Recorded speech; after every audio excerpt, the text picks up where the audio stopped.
Chief Congressional Correspondent Nancy Cordes is on the phone now with us. Nancy, remind us what the argument was for Congressman Marino to step out of the running. Well, Democrats in particular argued that he was the chief author of this legislation. They say he worked hand in glove with the drug industry for years to push it through. And they said, look, this is the person who is going to be the figurehead in this country for fighting opioid abuse and more broadly drug abuse.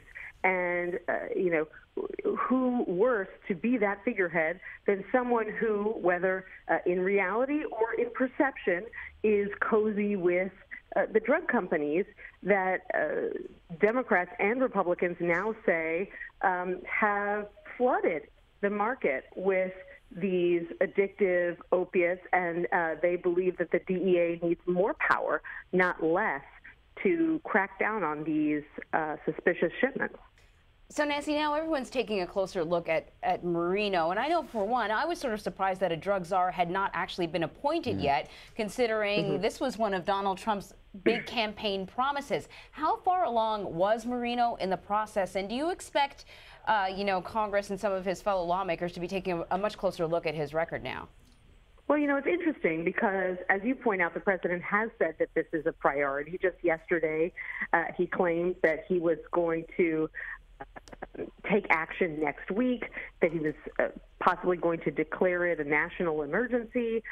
We've heard from this president often that there's something that he is about to do on this issue. But at the same time, when his administration issued its proposed budget earlier this year, they essentially zeroed out the budget of the Office of National Drug Control Policy, which is the office that Marino had been tapped to lead. So, they had essentially taken all power away from the ONDCP, as it's known. Not that it had a ton of power to begin with.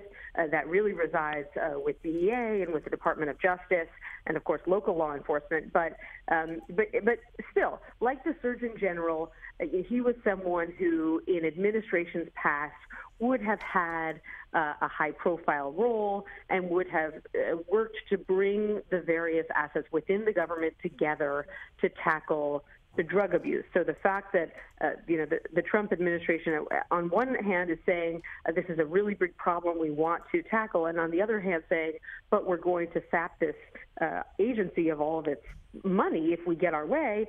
Really, there's a dichotomy there, and that led to some questions about why Marino, who has a certain amount of power as a congressman from Pennsylvania, would want to leave that job to take a role where he would essentially be a figurehead and nothing more if the Trump administration does get its way and is able to cut all the funding to that agency. One of the most striking things out of the many of the 60 Minutes report was the moment when they showed the Congress passing this legislation, and you could hear all of them chitter-chattering, and nobody seemed to be paying attention to it. And then they made the point that President Obama signed it into law without the ceremony, the pomp and circumstance of that, Nancy. And you've been talking to legislators in the wake of that report. I mean, what are they saying to you about what they thought the bill was? Did they have an understanding of it? Did they understand exactly what was in it? Or because a lot of people are sitting there going, these are the people that we sent to Washington to look out for us. Well, it was sort of passed in committee, and so a lot of lawmakers, and Nancy, you could probably clarify, I don't think a lot of lawmakers really dug deep into it.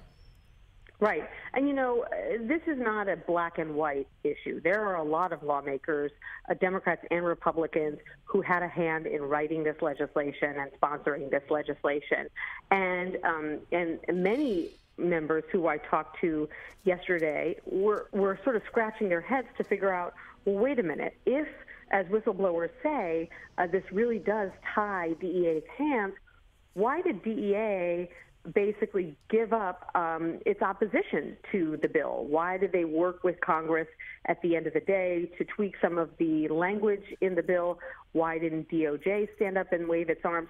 That's usually a signal to lawmakers who, pass all kinds of technical updates in legislation all the time.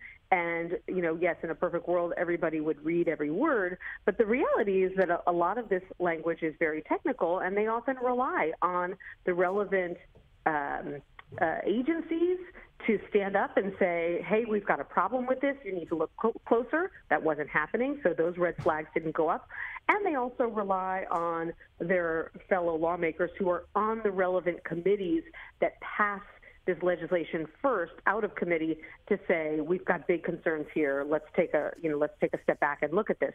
None of that happened. And so the legislation was so uncontroversial that when it came up on the Senate floor, they didn't even have, a traditional voice vote where you vote yay or nay, depending on how you feel on the bill. It was passed by something called unanimous consent, where essentially, to save time, the leader goes to the floor and they say, well, nobody's opposed to this, so, we're just going to consider it passed. That's how uncontroversial it was a year and a half ago.